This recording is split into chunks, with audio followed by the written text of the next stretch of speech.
In these days, marked by an increasingly heavy silence regarding the doctrinal and moral drifts affecting the Church, the words of Bishop Athanasius Schneider, who on two separate occasions painted a stern and alarming picture of the ecclesial situation, are once again causing discussion. First in front of the Confraternity of Fatima, then in an interview given to an international organization, the Kazakh prelate chose to break the curtain of caution that often stifles debate. He places in chronological and moral order what he considers the most disturbing signs of our time. Stay with us until the end.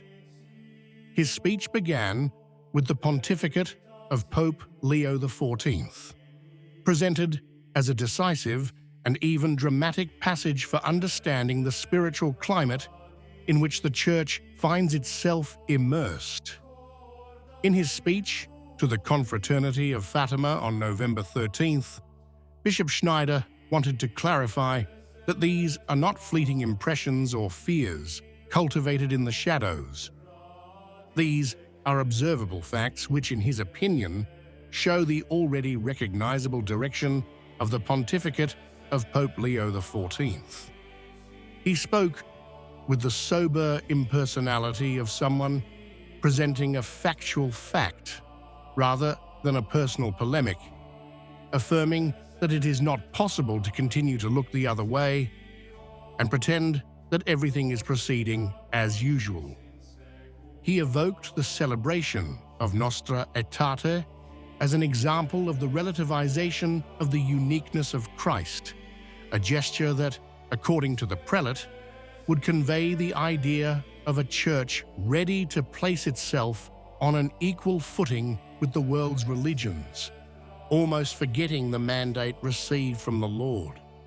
He added to this the silence recorded in the face of the presence of rainbow propaganda inside St. Peter's Basilica itself, an episode he considers indicative of a certain complacency towards ideological pressures contrary to the Catholic faith.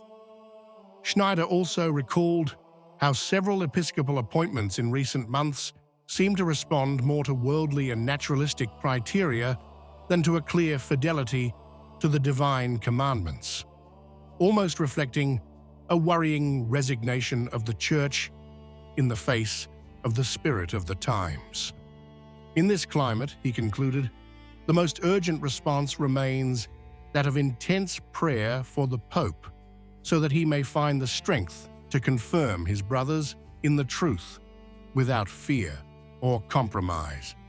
After harshly outlining the general framework of Leo XIV's pontificate, Bishop Schneider's speech naturally shifted to one of the episodes that most shook the Catholic world in recent months: the march of rainbow activists in St. Peter's Basilica on September 6th.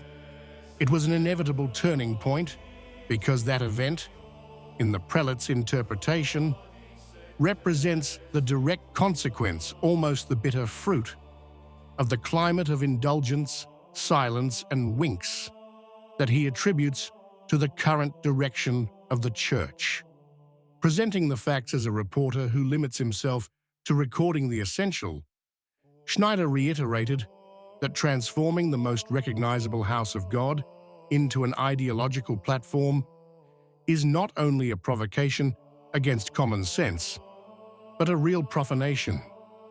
He recalled how on that occasion there was no timely intervention, nor a formal condemnation commensurate with the gravity of the act, almost as if the desecrating of the most important basilica in Christianity was a bearable detail, as long as it did not disturb the dialoguing image of the modern Church. Schneider, commenting on the scene with the impersonality of a journalist, spoke of abomination, a word he uses not for emphasis, but to precisely convey the theological measure of the act committed. And he added that in the face of such a manifest violation of the most sacred place of the Church, internal sorrow or private lament is not enough. Clear protests, and above all, acts of reparation, are needed. The same ones that tradition has always considered necessary when what is consecrated is touched by what is morally disordered. This reflection on the march into the heart of Christianity served as a natural bridge to Schneider's second public address, given on November 12th to voiceofthefamily.com. Here the bishop shifted his focus from the ecclesial situation to the civil one, speaking about the amendments approved in Kazakhstan on October 29th against the rainbow propaganda spread via the internet and the media. But despite the change of scenery, the common thread remains the same: the defense of moral order and resistance against the onslaught of an ideology he considers aggressive and determined to infiltrate everywhere, even sacred spaces. Schneider called those amendments a sign of hope, an expression that appears to be in stark contrast to the climate of resigned adaptability that he attributes to many Western institutions. He wanted to explain that these measures do not constitute discrimination of any kind, since the law does not take sexual orientation into consideration in civil documents. All citizens, he reiterated with legal coldness, enjoy the same rights as long as they do not transform their private experiences into a public demand that aims to become a social norm. He presented this position as an act of cultural self-defense, a choice by which Kazakhstan rejects what it calls cultural colonization. That is, the pressure of Western models that impose on the rest of the world not only new laws, but a new morality packaged as inevitable progress.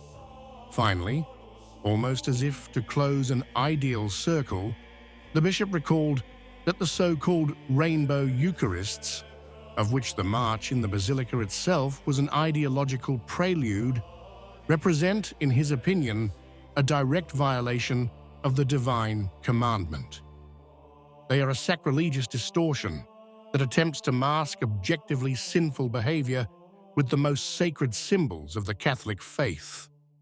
Bishop Schneider's remarks, taken as a whole, outline a line of interpretation that, though expressed in measured tones, reveals a harsh judgment on the historical moment the Church is going through. The attention paid to the pontificate of Leo XIV does not arise from emotion or the urgency of controversy, but from the observation of a progressive shift. A church that appears more concerned with not disturbing the sensibilities of the world than with safeguarding the integrity of its mission, of the relativization of the uniqueness of Christ in the celebrations of Nostra Aetate, the silence on the propaganda that penetrated even into St. Peter's, the choice of bishops in tune with an idea of a presentable and accommodating Catholicism. These elements, taken together, create an image of confusion that Schneider does not pretend not to see. If you feel the need to rediscover the peace, beauty, and depth of authentic faith, let Gregorian chant accompany you. Visit Fides et Traditio.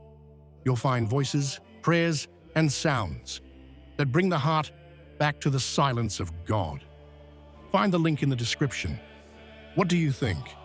If you liked the video, comment Amen. God bless you.